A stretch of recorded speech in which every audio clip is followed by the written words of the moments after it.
సమయంలో మీరు గుర్తుపెట్టుకోవాలి, ఏదో ఎక్కువ సీట్లు వస్తాయని మీరు అతిగా ప్రవర్తిస్తే ఓట్లు పోవడమే కాకుండా పార్టీకి అప్రతిష్ట పాలొస్తుంది. అవసరమైతే నేను ఒకటే చెప్తున్నా, గతంలో పాలకుల యొక్క గర్వాన్ని చూశాం, అహంకారాన్ని చూశాం, ప్రజలు ఏ విధంగా బుద్ధి చెప్పారో చూశాం. ఇంట్లో నుంచి బయట రాలేకపోయాం, ఏమా హామీలు మాట్లాడాం, కడాన కొంతమంది సైలెంట్ అయిపోయారు. కానీ ఆ రోజు ఈ రోజు వీరోచితంగా పోరాడింది తెలుగుదేశం పార్టీ కార్యకర్త పోరాడారు, నాయకులు పోరాడారు. దాన్ని కాపాడుకుంటూ వచ్చాం. అందుకే మళ్ళీ నేను రిమైండ్ చేసేది, ప్రజల పట్ల గౌరవంగా ఉందాం. బూతులు, వివాదాలు, దాడులు, గొడవలు, సెటిల్మెంట్లు ఇవి మన దగ్గరికి రాకూడదు. మొన్నటి వరకు మిమ్మల్ని ప్రజలంతా కూడా పెద్ద ఎత్తున సహకరించారు, మీ మీద ఒక నమ్మకం పెట్టుకున్నారు. ఈరోజు ప్రజలు మిమ్మల్ని కూడా వాచ్ చేస్తున్నారు, ఒక కన్నేసి పెట్టారు. మీ ప్రవర్తన చూస్తున్నారు, మీరు చేసే పని చూస్తున్నారు, మీరు ఎవరితో కలుస్తున్నారో అవి కూడా చూసే పరిస్థితికి వచ్చారు. ఈ విషయాలు మీరు గుర్తుపెట్టుకోవాల్సిన అవసరం ఉంది. ఎవరైనా అధికారం ఉందని ఎగో ప్రదర్శిస్తే భవిష్యత్తులో నష్టపోయేది మీరు, పార్టీ. అందుకనే మళ్ళీ కోరుతున్నా, చిన్నపాటి కలహాలు కూడా రాకూడదు.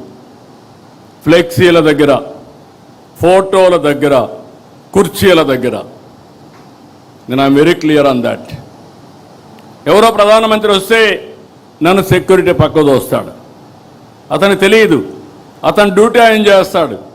దానిపైన నేను ప్రధానమంత్రి గారి దగ్గరికి వస్తే నన్ను చేశారనుకుంటే తప్పు అవుతుంది. ఈ విషయాలు మీరు గుర్తుపెట్టుకోవాలి. నేను చాలాసార్లు చూస్తున్నా ఇవన్నీ.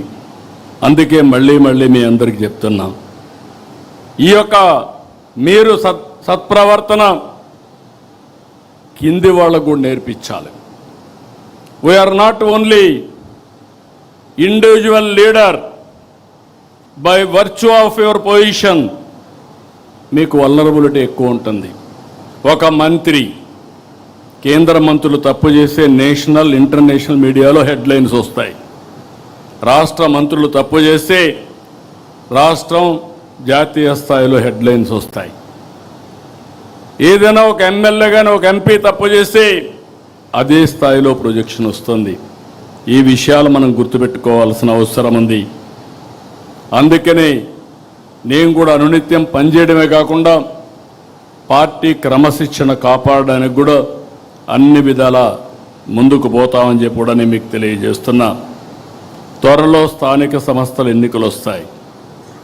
చేసిన అభివృద్ధి చెప్దాం, తెచ్చిన మార్పు చెప్దాం, పడిన కష్టాన్ని వివరిద్దాం, దేనికోసం కష్టపడ్డామో ఇవన్నీ చెప్పిగానే మనం ముందుకు పోగలిగితే నాకు అనుమానం లేదు, రాబోయేది వన్ సైడ్ ఎలక్షన్స్ ఉంటాయి.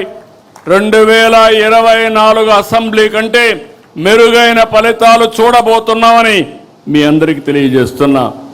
మళ్ళా అభ్యర్థుల ఎంపికలో మీరు తప్పు చేస్తామంటే మాత్రం కుదరదు.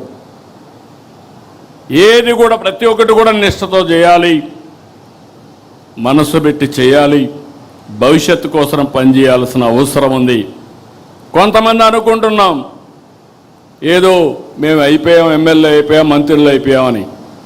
2 ఏళ్ళు అయిపోయింది, 3 ఏళ్ళలో మళ్ళా ఎలక్షన్స్ వస్తాయి. మీకు అందరికీ గుర్తుపెట్టుకోవాలి, వన్ టైం ఉండాలంటే ఒక ఆలోచన, శాశ్వతంగా ఉండాలంటే ఇంకొక ఆలోచన. శాశ్వతంగా ఉండాలంటే శ్రమపడ్డాలి. ఏమైనా పర్వాలేదు, పార్టీ ఏమైనా పర్లేదు, పార్టీ మీద ఉంటే నేను గెలుస్తానంటే మాత్రం కుదరదు. ఈ విషయం మనందరికీ గుర్తుండాల్సిన అవసరం ఉంది. దయచేసి ఇక్కడ పిలిచింది కూడా ఈరోజు నేను ఎంపీలని పిలిచాను, ఎమ్మెల్యేలని పిలిచాను, నేషనల్ పార్టీ ఎగ్జిక్యూటివ్స్ కానీ కార్యవర్గాన్ని అందరిని పిలిచాం, రాష్ట్ర పార్టీ కార్యవర్గాన్ని పిలిచాం.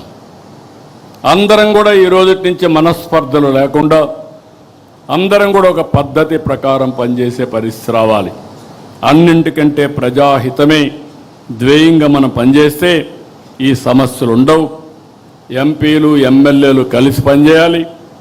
ఎమ్మెల్యే ఆ కాన్స్టిట్యున్సీలో ఉండే కమిటీలతో కలిసి పనిచేయాలి. ఎంపీ పోయినప్పుడు నేను చూస్తున్నప్పుడప్పుడు ఎమ్మెల్యేలు నేను చెప్పినప్పుడే నువ్వు రావాలనడం, అదే మరి ఎమ్మెల్యేలంతా కూడా కార్యకర్త నా మాటలు వినకుండా నా పర్మిషన్ లేకుండా చేయకూడదని చెప్పడం, ఆదేశాలు ఇవ్వడం.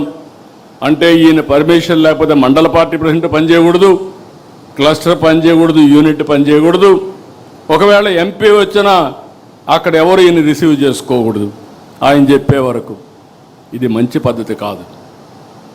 ఒకప్పుడు తెలుగుదేశం పార్టీ ఒక ఉన్నతమైన సాంప్రదాయాలతో, ఒక మండల పార్టీ ఎన్నిక ఎమ్మెల్యేకి సంబంధం లేదు, ఆ మీటింగ్లో ఆయన ఉండడు. అందరినీ కూర్చొని పెట్టి సెలెక్ట్ చేసి ఎవరైతే మండల పార్టీ ప్రెసిడెంట్ ఉన్నాడో ఆ పార్టీ అధ్యక్షుడితో ఆయన పనిచేయించుకోవాలంతే. అలాంటి సాంప్రదాయాలు ఉండే పార్టీ అందుకే ఈరోజు నిలబడింది. లేకపోతే ఇంకోటి కూడా చెప్తున్నా, మీరందరూ గుర్తుపెట్టుకోవాలి, తెలుగుదేశం పార్టీ కార్యకర్తలు మాతో ఉంటారనుకుంటారు. మీరు అధికారంలో ఉన్నంత వరకు ఉంటారు, టికెట్ ఇస్తే మీతో ఉంటారు, టికెట్ ఇవ్వని మరుక్షణం తెలుగుదేశం పార్టీతో ఉంటారు, ఆ జెండాకే పనిచేస్తారు. నేను చాలా ఎన్నికల్లో చూసా, నాట్ 1 or 2 ఎలక్షన్స్, 9 ఎన్నికల్లో చూసా, 45 ఏళ్లుగా చూస్తున్నా. అది తెలుగుదేశం పార్టీ కార్యకర్త యొక్క విశిష్టత అని చెప్పి కూడా నేను మీకు తెలియజేస్తున్నా. ప్రజా సమస్యల పరిష్కారం చేయడంలో కూడా మనం చాలా వరకు జాగ్రత్తగా ఉండాలి, ఓపికగా తీసుకోవాలి. ఇక్కడ కానీ జిల్లాల్లో కానీ మీరు ఇవన్నీ తీసుకుని ఎక్కడికక్కడ ఇవన్నీ పరిష్కారం చేయాలి. ఇంకొక పక్కన